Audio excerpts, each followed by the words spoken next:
I feel like a lot of people don't really know about the history of red velvet. And I think that just like many American traditions and iconic American dishes, they started and originated down south from my ancestors and all of the other beautiful, amazing African American families.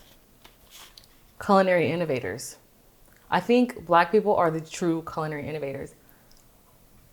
I think Black women specifically are the matriarchs of the food world. Clock that tea.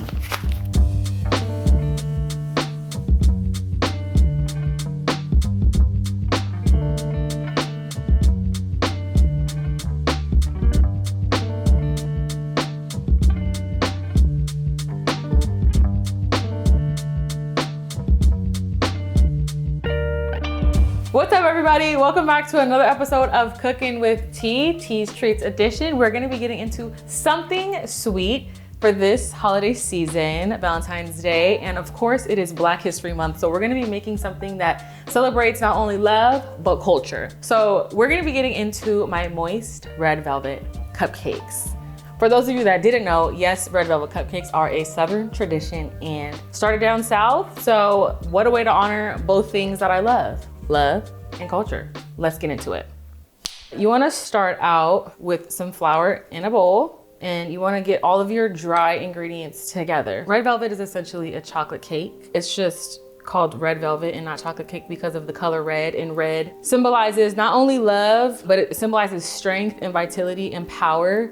It is a color that we use down South and in African American culture to represent all of our hardships that we went through, especially around times like Juneteenth as well. So we're gonna be pouring a lot of love and color up into this batter. So we have our chocolate mix. When I bake, my secret is using a little bit of vanilla powder into the dry mix because it adds for not only more sweetness, but the hint of vanilla goes a really long way, utilizing vanilla bean and vanilla powder. It just takes it to the next level.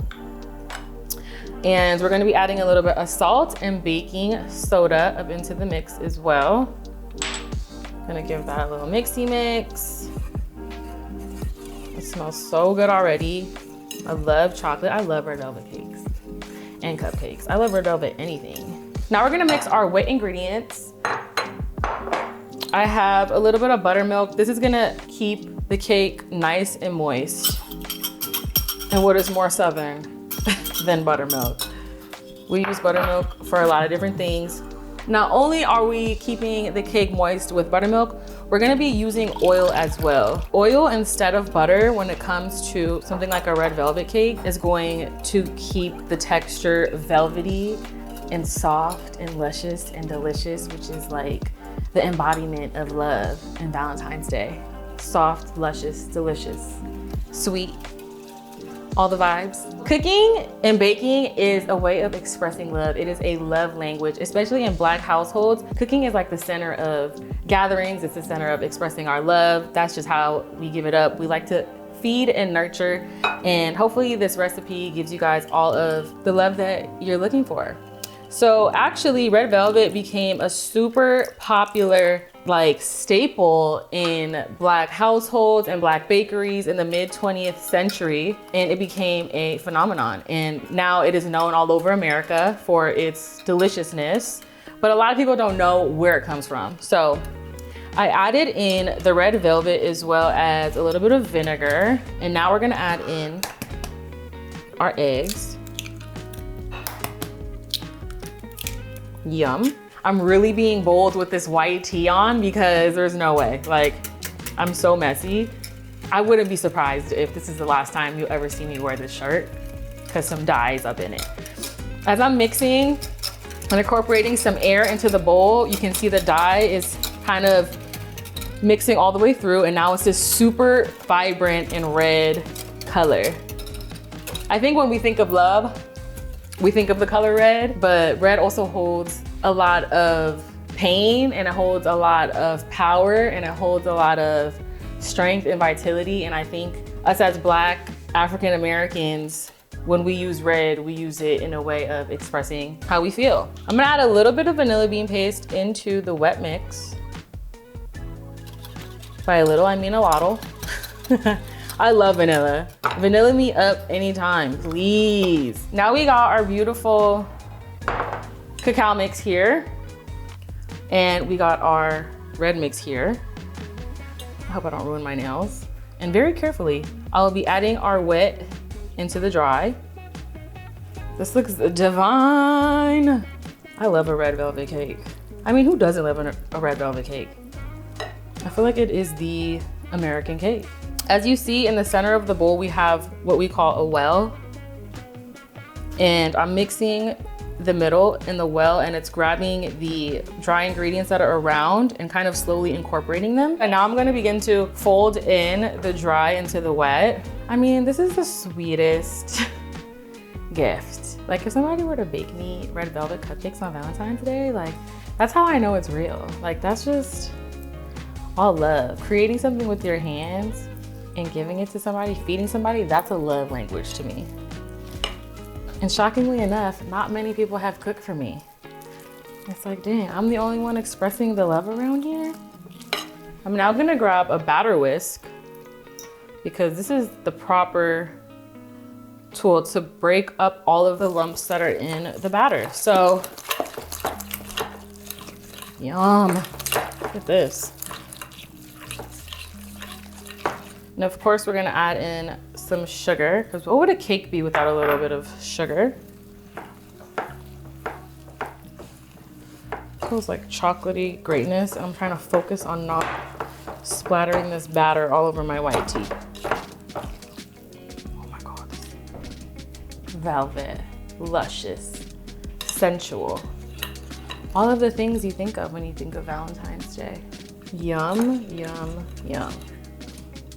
Okay, we're going to get into lining our baking dish. You could use an 8x8 or 2 round cake pans to make this if you want to do like a tiered layer cake, but I'm just gonna do some cupcakes because easy, individual, no hassle.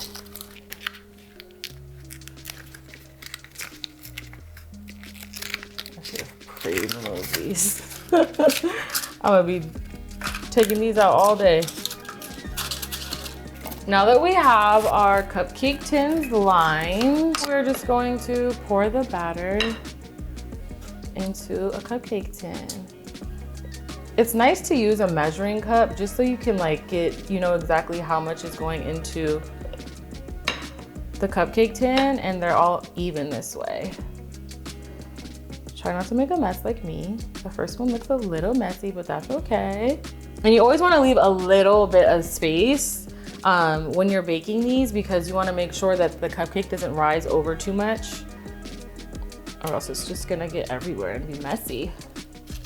I feel like the perfect red velvet cake for me has to have that like tangy tartness in it, and that comes from the buttermilk and also comes from the vinegar as well as the tangy like tartness from the cream cheese frosting. And it can't be like super sweet. It can't be too sweet. You have to get the cocoa in it as well too. Like you have to get the notes of chocolate, a little hint of vanilla to balance it all out. To be honest with you, I used to make these on Valentine's Day in high school when I had a boyfriend. I made these for him one time, but I put an Oreo on the bottom and it was so freaking good. Like an Oreo on the bottom of this and then you bake it right on top. Isn't that such a sweet gift? I want somebody to bake me something one day. Like what? When does a chef ever hear those words? Look at that. Perfect. I think a few of these can get up just a little bit more batter. Like these ones up here. That's okay, I think. And if anyone is afraid of using red dye, a really good way to like color your red velvet cakes, if you are somebody who's a little bit more on the natural side, is to use a little bit of beet powder or beet juice. That'll help out as well too. And it will make a little bit more of like a deep pink color, but still nice. For my health conscious friends out here, perfect. So Red Velvet is an iconic cake, and that's because it became super popular and iconic in Black communities down south, and it was a tradition during celebrations like weddings, holidays. That's when Red Velvet cake was made, but it became a phenomenon over time. And when I tell you it is a staple in Southern cuisine, chef's freaking kiss. So our cupcakes are baking now, and we're gonna be getting into our cream cheese frosting, which we all know and love. I'm gonna start by adding just a little bit of cream cheese into a stand mixer, and I'm gonna whip this with softened butter, room temperature butter, okay? And then we're gonna beat this up, and then we're gonna add in or rein in some powdered sugar. You wanna turn the speed down on the stand mixer, or else the sugar will just fly everywhere and make a freaking mess, and you don't want that unless you do. So you wanna gradually add some powdered sugar, like that. If this was high, it would be flying everywhere. So once it's in there, now you can slowly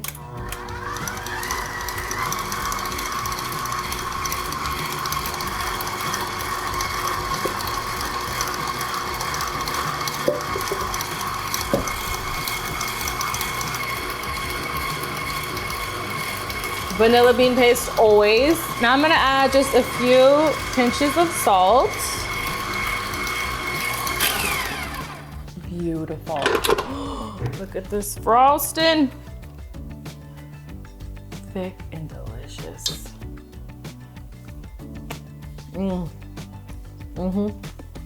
So I like it thick like this, but if you want it a little bit looser, you could always add another block of cream cheese or another half cup of unsalted butter. But this to me is absolutely perfect. I like when to pipe it, it's just like a really clean and like stiff frosting. Oh my God, this is so good. I can just have a spoonful of these. Perfection. Now is the time we're gonna pop this into a piping bag. Decorating the cake. This is the fun part for me. So when it comes to piping, you could pick from many different tips. I think for this, I wanna go with this tip, the 6, the flower one, versus this one. This gives me like festive party, but for some reason, this one gives me a little Valentine's vibe because you can make a cute little flower. And then piping bag. Reusable piping bags are the best, okay? This is a major key for me. And they're just so durable too. All you gotta do is wash them. Like, look at all the little specks of vanilla bean. That's how you know all the love is poured into this. Specks of love and specks of vanilla bean up in the frosting. Sign me up. So we're gonna get our frosting into our piping bag. This is something you can do ahead of time as well. And just keep this in the fridge and just bring it up to room temperature whenever you wanna use it. Makes life a little bit easy. I feel like a lot of people don't really know about the history of Red Velvet, and I think that just like many American traditions and iconic American dishes, they started and originated down south from my ancestors and all of the other beautiful, amazing African American families. Culinary innovators. I think Black people are the true culinary innovators. I think Black women specifically are the matriarchs of the food world. Clock that tea. Our piping bag full. Okay, so I'm gonna take a bench scraper and make sure I have a good handle on my piping bag. And you just wanna do this, like this. And you can practice your piping and your tips.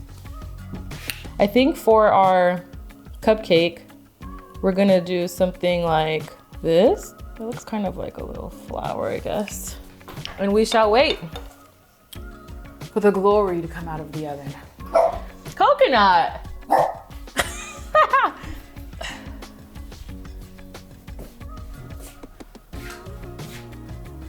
Are these not perfect? Hello? Perfection. And they smell divine. And if I ever come out with the candle line, just know Red Velvet is gonna be a fragrance. Beautiful. That rose perfectly. So when baking anything, when baking cake, whatever it is, you wanna make sure you're pulling it right before you think it's gonna be done, because there is something called carryover cooking. And I wanna make sure that the cake is still delicious and moist. And the longer it sits in this tin, the longer it's gonna continue to cook. So I wanna remove it carefully. If this is something you're not comfortable with doing, leave it in here until it's all the way cool. But for me personally, I'm comfortable with taking the cake out and allowing it to cool a little bit. I mean, chef's freaking kiss. What screams Valentine's Day other than Red Velvet Cupcakes? Maybe chocolate covered strawberries. But Red Velvet is up there too, okay? Red Velvet, so delish. The Red Velvet Cupcakes are somewhat cooled. We're about to find out. I think I'm just so excited to try that I can't wait any longer. I'm eager beaver. So I think for this, I wanna start on the outside, just ever so slightly. First one is always, let's try this way from the inside. Let's see how we feel. Maybe it's starting from the inside for me. You wanna start on the inside. By the way, y'all, if you do not have a piping tip, no stress. What you can do, you can just take your frosting from a bowl, whatever it is, and you could do something a little bit more rustic, which is totally a vibe too. With a little offset spatula or a butter knife, if you don't have one of these, you can clean that up a little bit like this. Yeah, it's rustic, it's cute, we love it. Valentine's isn't just about spreading love to your significant romantical partner. It could be about spreading love to your community, the people near you, and dear to your heart that you love. I think also what helps keep the pipe a little bit cleaner, like that one's a lot more clean than this one in these, is because instead of having it at an angle and causing the tip to ruin the design, you can go straight up like this and just let the icing fall where it may. This one is the most perfect. And from the piping bag, I'm squeezing from up top here. I'm not squeezing from the middle, because when squeezing from the middle, sometimes you cause the risk of having the tip fly right out of the bag. So in this way, you have a little bit more grip on the design. It's a little bit more firm. So just like that. Beautiful. Comment down below if you're gonna be making these for your lover or your friends or your lovers and friends, because you may have a few of those. Some of you may even have more than one lover. Funny business out here in these streets. I'd be damned if somebody baked me these and baked them for somebody else too. Heartbreak. I also have some really cute dinner date recipe ideas on my channel as well. For those of you that want to make dessert and a meal instead of being in the busy restaurant scene while it's crazy. So we got that. And these ones are a little bit funky and large, but we don't mind somebody funky and large. This one might be a little difficult to pipe since it's the last. I knew it. I knew it. I'm like, the last of the frosting. I always do that. It's still gonna be beautiful. A beautiful, delicious mess. Can't make this stuff up. Do I do it? So good. Straight out the piping bag. Savagery. Pure savagery. This one is my favorite one. She's perfect. Just like me and you. I think I'm gonna go for this. I'm gonna take the panties off my cookie. Just kidding. It's double pannied. JK. It's double lined. Ooh. Oh my God. That's a moist cake. I'm salivating. Hello? Are we experiencing this together? What a sweet treat on Valentine's Day, hey? I'm going for it. I'm gonna do it. I'm gonna take a big bite.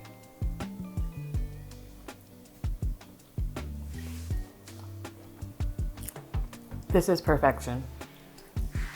They say it's velvety, but really it's like also like a very sensual bite. It's soft, you get the cacao, you get the chocolate. I'm getting the vanilla powder, vanilla bean inside the cream cheese frosting. It's tangy, it's moist, it's salty. Perfect amount of salt from the cream cheese. So good. 10 out of 10. And it's crummy. That's how you know it's hitting. That actually sounds a little wrong. It's crummy. That's how you know it's hitting. What? When I say I did my big one with these, I did my big one with these. These by far are the best Red Velvet Cupcakes I've ever made, and I think they're a freaking game changer. The texture of these, 10 out of 10. The icing, absolutely perfect. And for me, when it comes to Red Velvet, if nobody takes these away tonight, I will eat them all. They're so freaking good. And I hope this recipe is made by all of the lovers out there this Valentine season, okay? Because it's definitely one for the books. And I definitely feel every bit of love that went into these cupcakes. That's the last word. Chef's freaking kiss. Like, huh? Where are they doing that at? Only on Cooking with Tea.